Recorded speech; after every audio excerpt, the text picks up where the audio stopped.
Hi, I'm Rod Chappell and welcome back to The Rod Show. Today we're honored to have Representative Jay Barnes with us, and we're going to talk about the recent veto session and its effects on the state of Missouri. Jay, welcome back to the show. Hey, thanks for having me in again. You're welcome. You're welcome. Well, first let's just start with some fundamentals. What is a veto session? Okay, so veto session, the legislature meets every September to decide whether to override the governor's veto of bills. This is Government Law 101, Civics 101 here. And in order to override a bill, you have to have a 2/3 majority vote of the legislature in both bodies. Now, most years in the history of our state, there's not much activity during veto session. Our current governor, though, is taken to setting records every year for the number of vetoes, and so there's a lot more activity. This year, the governor vetoed over 30 bills. He had over 100 items in the budget that he line item vetoed, and so the legislature met to consider whether to override all of those separate vetoes.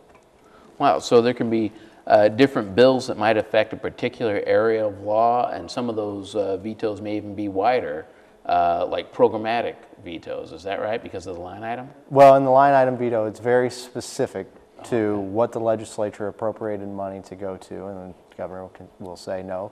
The state of Missouri is not going to spend any money on this program.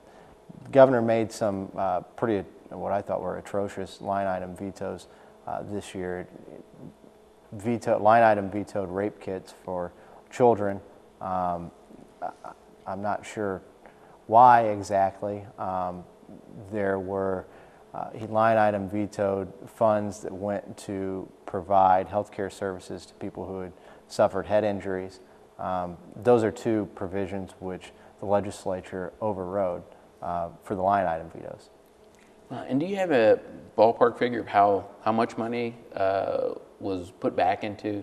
Well, it was approximately $50 million, but what needs to be remembered is when the legislature overrides those line item vetoes, it doesn't even guarantee that that money is going to be spent. What happens is the governor can still withhold funds if revenues are not meeting what's called the consensus revenue estimate. Okay. But if we had not overrode those vetoes, that money would have been gone and out of the budget for good. I see. So we overrode the vetoes to allow those measures to sort of live to see another day, and perhaps if revenues come in, governor can choose to spend money on those programs that the legislature thought should be a priority. Okay.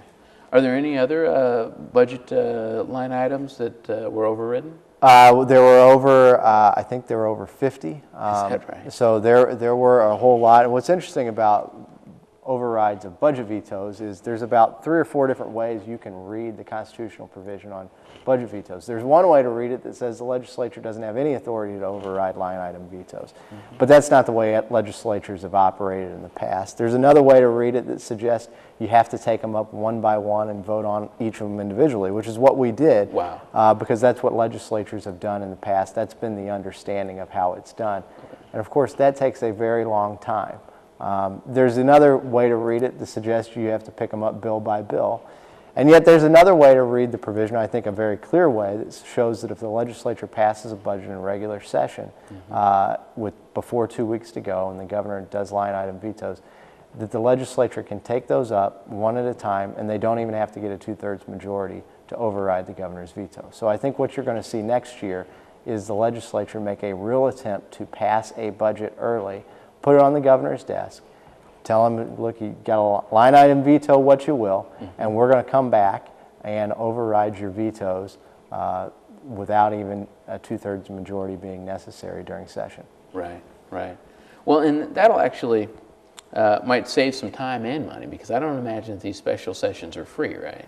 Well, or veto sessions. They're not, but that we have to meet per the Constitution, and we met for either 17 or 18 hours. We went until almost 4 o'clock in the morning, and it was only one legislative day. So it was the minimum amount of spending necessary, but it was spending that's necessary by our Constitution. No matter what. No matter what. Okay, okay. And well, since we're talking about money, were there some revenue-related bills that? There were 10 tax-related items that were brought up that were substantive bills, and 2 of those were overridden. One exempts from taxes sales of farmers markets, sales in farmers markets for vendors who make less than $25,000 a year making sales. Now, why is that good for Missouri? Well, you know, we think small family farmers, I think, selling in farmers markets, this is the type of activity which, when they're these small, first of all, many of them aren't collecting as is. How are they tracking this? This is the type of activity we want to encourage with fresh food and small farmers, and sort of thing that shouldn't be subject to sales tax. Think it'll make it easier for folks to actually get access to some locally grown vegetables or other agricultural products? Well, I hope so. I think it takes down a burden on small businesses, small farmers who are selling in farmers markets. Gotcha. And you were going to say there's another? And then there was another provision which I voted against based on, it turned what I think is normally an affirmative defense in most cases into a part of Department of Revenue's case in chief. But there were 8 others that weren't overridden, and every single one of those other bills had good justification. And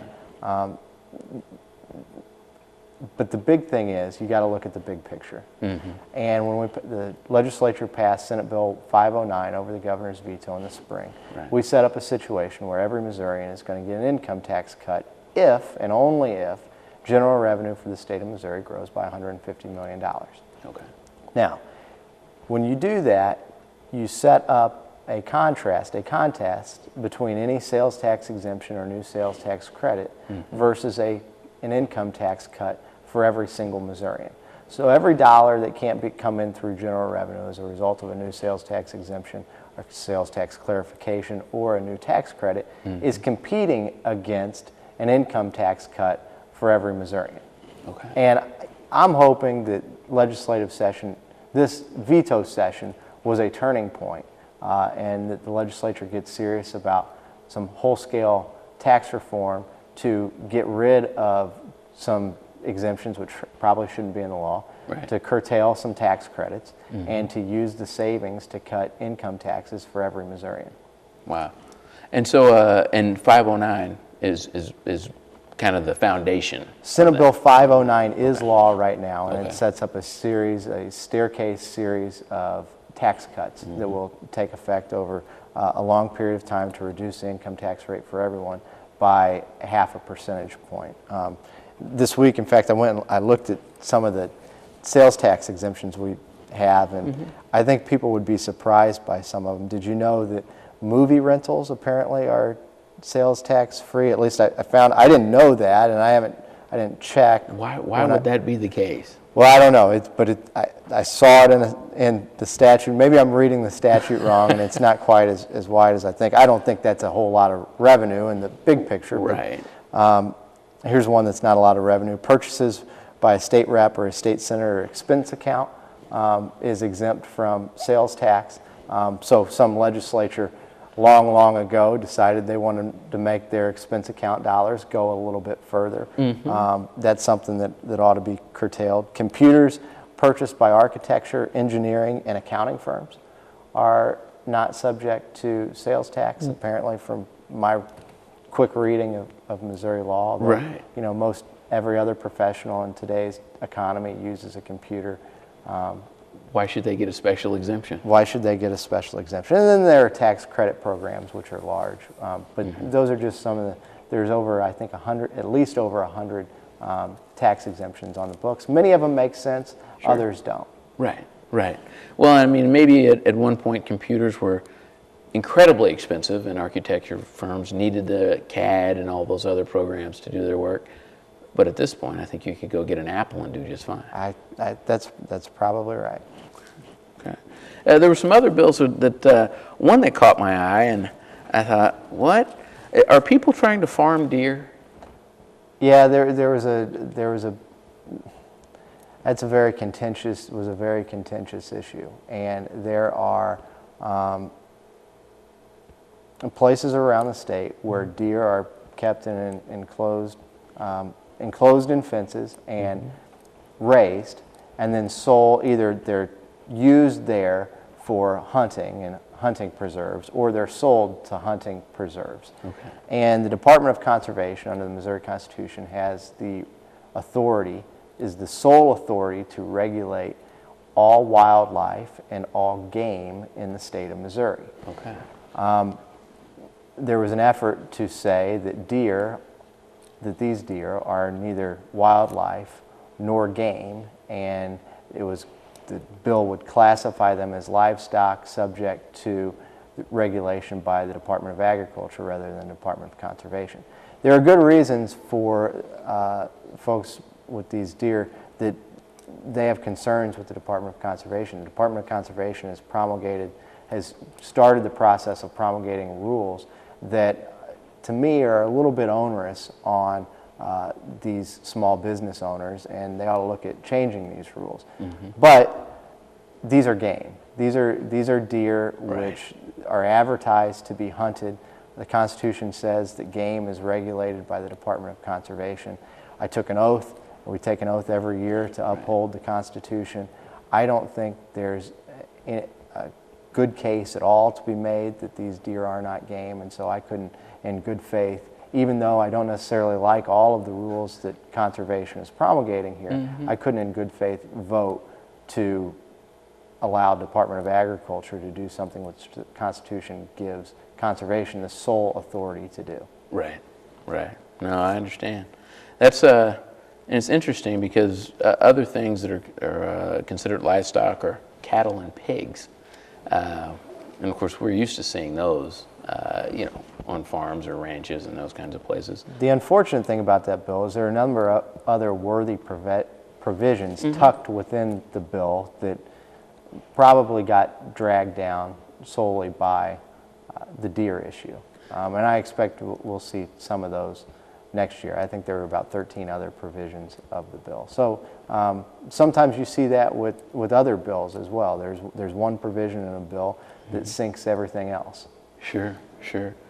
Well, and it's interesting that you have to, and it makes sense that you would read the bills that are either being passed or being rejected in line with the Constitution to see whether or not they fit and make sense. Can we still get copies of the Constitution from the Secretary of State's office? You can get copies of I believe you can. I've got the Secretary of State gives a copy every year to every legislator, and so I've got 4 copies sitting, 2 in my Capitol and my office, and at the Capitol, and 2 on my desk on the floor. I'm not sure why I have 2 in each spot in case I. You might have a read-along. Yeah, right. Hey, it seems like there might have been at least one other interesting piece of legislation that was passed, and the pregnancy centers. Did you see those? That's right. The governor vetoed. The legislature increased the amount of tax credits that could be issued for donations to pregnancy resource centers, food pantries, maternity homes, and maternity homes. So those are the 3. Okay. That enjoyed wide bipartisan support. I mean, these are the types of entities which everyone should agree ought to be supported. We've got some really good ones in Jefferson City, the Samaritan Center, for example. Absolutely. And so the governor vetoed that provision, and the legislature very easily overrode that veto. When the governor vetoes a bill, does he have to say why? The governor, I suppose he doesn't have to say why, or he could give a short version. I believe the Constitution says he shall state the reasons thereto. And when the governor does veto a bill, he'll send a letter to the General Assembly explaining why. Sometimes those letters are hyperbolic and aimed at a different audience. Sometimes the letters are not hyperbolic. He spots a technical flaw in a bill that the legislature might not have realized. And sometimes it's a combination of both. Wow, wow. And are those letters, can we find those if we looked at on the internet? All of them are available on the governor's website. Okay, so if we wanted to see what happened with the rape kits for kids and why we didn't want to fund that, we could actually look and find that? Well, not for, I don't believe line item vetoed measures have the same letter attached to all of them. So right. I don't know if those are available somewhere or not, but because there's 150 of them or however many there were, I don't know the exact number off the top of my head right now. I don't think those are available on the website. Okay, okay. Well, is there anything else that you think that the common man, the man in the street, ought to know about the veto session that we just had? I think we covered the biggest issues faced by the legislature. We came in, we took a serious look at all the bills. We made a long effort, did it in an efficient manner, and reinstituted some things that had been line item vetoed that shouldn't have, and passed some bills that had been vetoed that shouldn't have been vetoed. That's right. Well, I tell you what, one thing that I learned is the continued importance of the Constitution. You know, whether it's the United States Constitution or the Missouri Constitution, it's hard, almost impossible, I would say, to function as a legislator without having a good grasp on those constitutional issues. And that we as citizens probably ought to take more time to not only be aware of the work that's going on in the legislatures, taking place in our State House, but also its implications on our lives. So I really appreciate you being here today. Thanks, Rod. Thank you. Please join us next time for the Rod Chappell Show.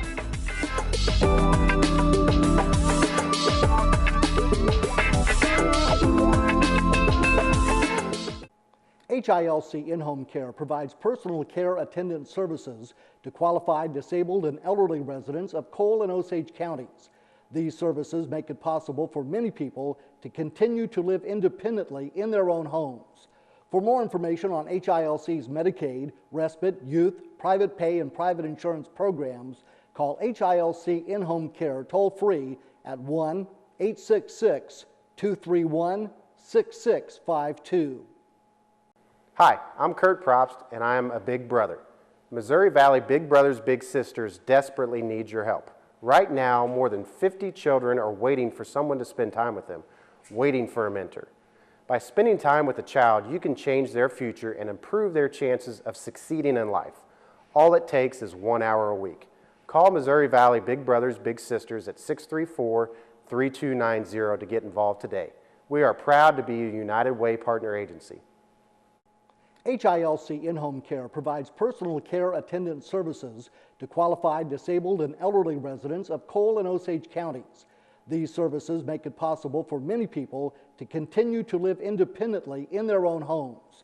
For more information on HILC's Medicaid, respite, youth, private pay, and private insurance programs, call HILC In-Home Care toll-free at 1-866-231-6652. Hi, I'm Kurt Probst, and I am a big brother. Missouri Valley Big Brothers Big Sisters desperately need your help. Right now, more than 50 children are waiting for someone to spend time with them, waiting for a mentor. By spending time with a child, you can change their future and improve their chances of succeeding in life. All it takes is 1 hour a week. Call Missouri Valley Big Brothers Big Sisters at 634-3290 to get involved today. We are proud to be a United Way partner agency.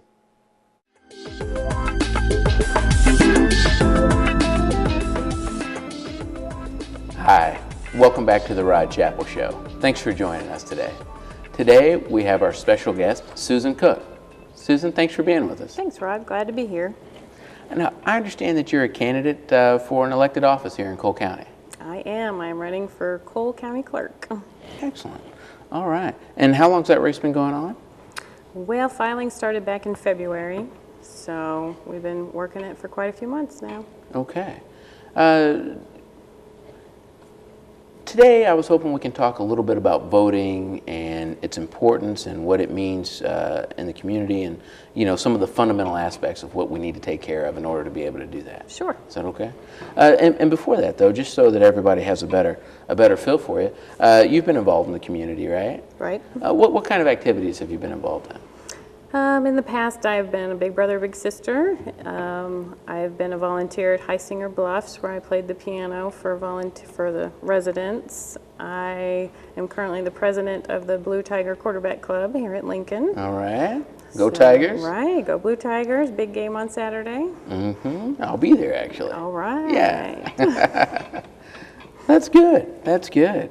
Well, now I know that September is kind of a big month for voting, right? Right. And why is that? Well, the deadline to register to vote to be able to vote in the November election is October 8th.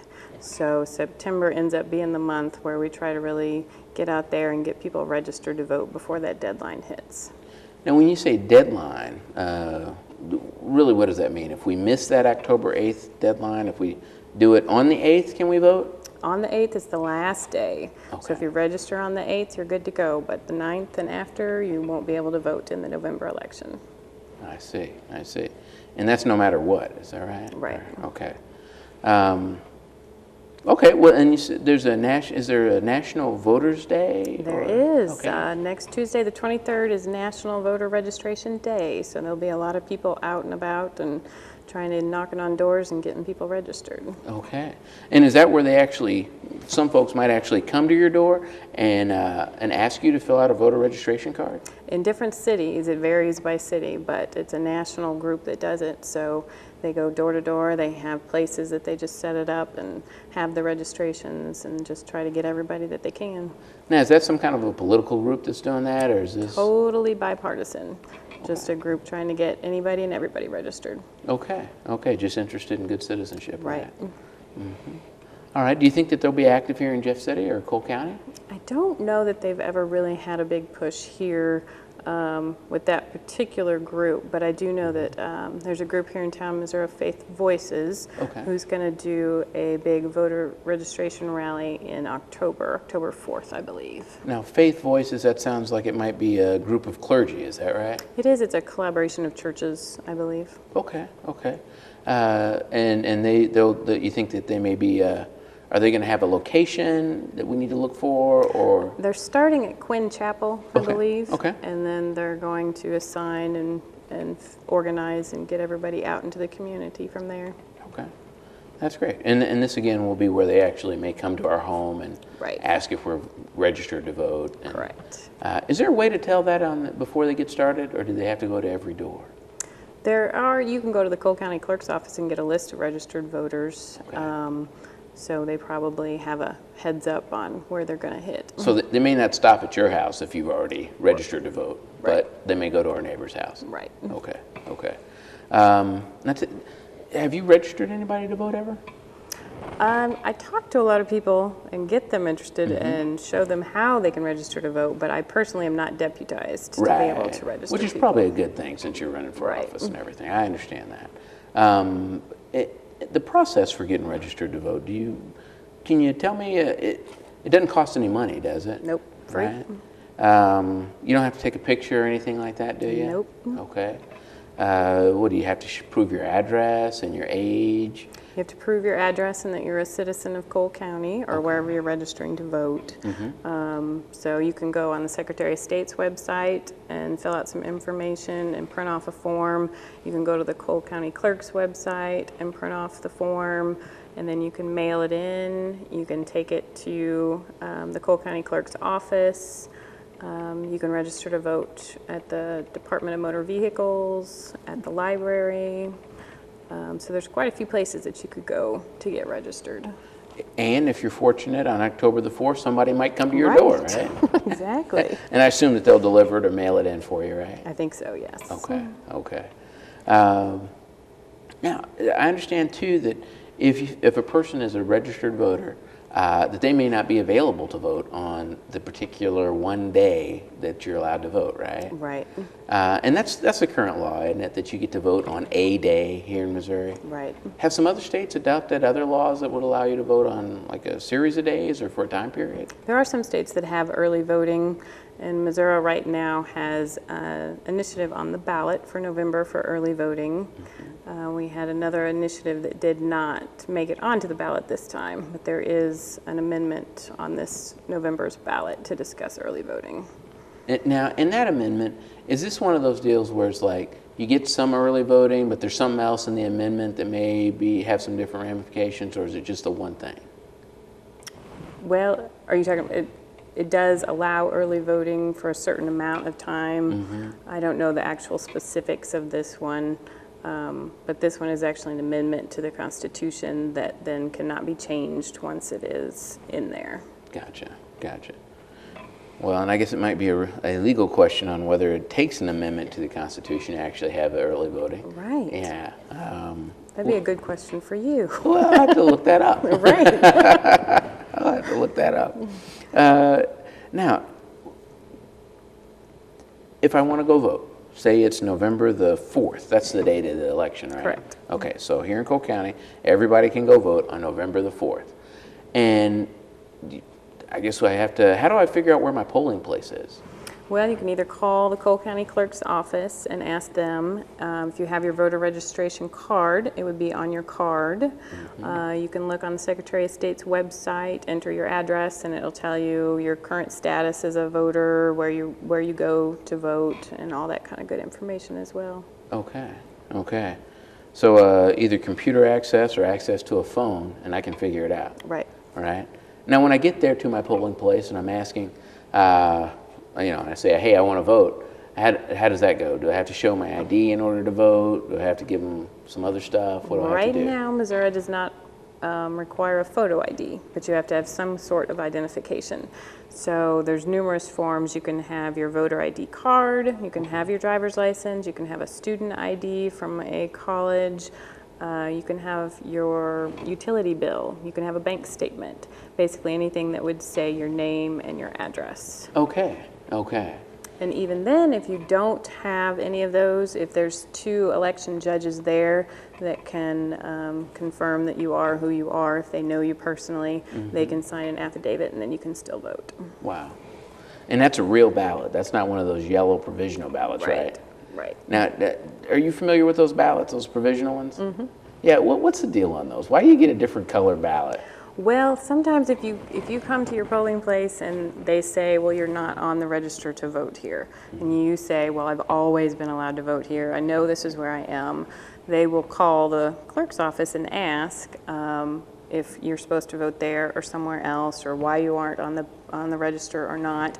And if they can't sort it out right then, they don't want to just turn you away and say, sorry, you can't vote. Because that would be a big deal, denying somebody the right to vote. Right. Okay. So they go ahead and let you vote what they call a provisional ballot, and then it'll go back to the office. They'll double check everything, make sure that you were allowed to vote, and if it turns out that you were, then they'll go ahead and count the ballot just like any other ballot. Now, and I've heard about this before. If you get a provisional ballot, do they call you later on and let you know that your ballot was actually counted? There's actually a little stub on the ballot that you tear off and take with you, and it has a phone number and a little ID number on it. So you can then call that number and find out if your ballot was counted or not, and then you can follow up with the local clerk's office if it wasn't. Gotcha, gotcha. Okay.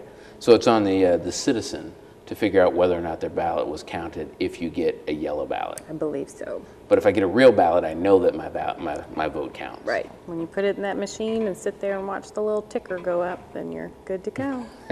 All right, all right. Now, there's a question. You mentioned that Cole County residents are allowed to vote, in Cole County. Right. Right. What if I'm visiting here?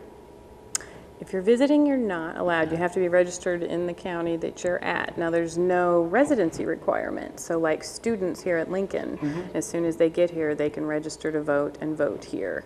But you're only allowed to vote in one place. So if students choose to vote here, then they need to vote here and not back home. So the choice would be, if you're a student, you could either come here, register and vote, right, in person. Right.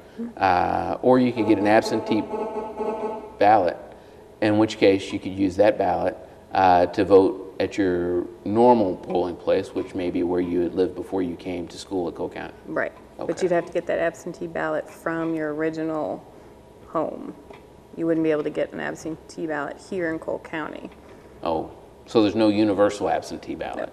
So in order to be gone from the place that I already left and still vote there, I have to go back there to get an absentee ballot. You can call them and they can fax it to you or mail it to you. They can fax you a I ballot. think so. Okay. Most places. Okay. So that's even easier than I was afraid it was. I was afraid you were going to say, sometimes in the law, if you want to continue a hearing, you file a motion that says continuance at the top, and then you have to have a hearing on the hearing that you don't want to be at. Right. Yeah. I Little thought it might be one of complicated. those deals. Yeah. Nope. Yeah. Okay. So they'll mail it to you, or they'll just send it to you. Right. Okay. Okay. All right. Well, that's pretty good. Any idea how many people vote absentee in a year? Just here in Cole County? Mm-hmm. It's quite large. I know there's about 330 people that are on the permanent absentee list, which means that they're permanently disabled and can't leave their home, and so they automatically get one sent to them. Right. But usually it's a couple thousand A couple. Really? in the big elections. Any idea on how many people actually vote here in Cole County? Well, back in April, only 9.9% of eligible voters voted, and I don't know exactly what that turns out to be number-wise. I think there's around 50,000 registered voters. And then in August, only about 31% of eligible voters voted. Wow. Wow. So in the April election, you're telling me that roughly 5,000 people decided everything that was going to happen for Right. Cole County? Yep. Kind of scary. You would think somebody had elected them to be our representatives. Right. Wow. Yeah. Okay. And then, and I guess the only other question that I really have is, when you go to sign up for to vote, we've been over what we take. We know that we can take our driver's license, we can take some other picture ID, we can take some kind of a bank statement, a utility statement, something to show that we're here in the county. Right. And that's it? That's it. That's all that's required. Right. Now, what's the fee? How much does it cost to sign up to vote? Free. Okay. And that's kind of a big deal, because if there were a fee, it'd be a problem, right? Right. The problem is people can't charge you to vote. No. Okay. Okay. So there's no fee you have to pay. And sometimes there are even groups that are willing to help you get a ride to the polls if you need to go, right? Correct, yeah. I was part of a group that in 2012 helped do a ride to the polls, and anybody who needed a ride, we would go pick up. Didn't matter what political affiliation, just if you needed a ride, we were there to help you. That's just good citizenship. Right, Yeah. working together. That's what it takes. That's what it takes. Okay. So do you ever get any excuses for why people don't vote? The biggest one I hear, and the one that aggravates me the most, is because one vote doesn't matter. And that one is like fingernails on a chalkboard for me. Because it's just, if you think about my vote doesn't matter, if 10 people say that, Right. and 20 people say that, and then Right. 30, suddenly we have a whole bunch of people that are saying it, and we end up with 9.9% voter turnout. Well, and I always think about it the other way. What if we tried to take away the right of one person to vote? Would that be fair? Would it be constitutional? Would it be just? Right. No. No. Go vote, November the 4th. Thanks for joining us at the Rod Show, and we look forward to seeing you again.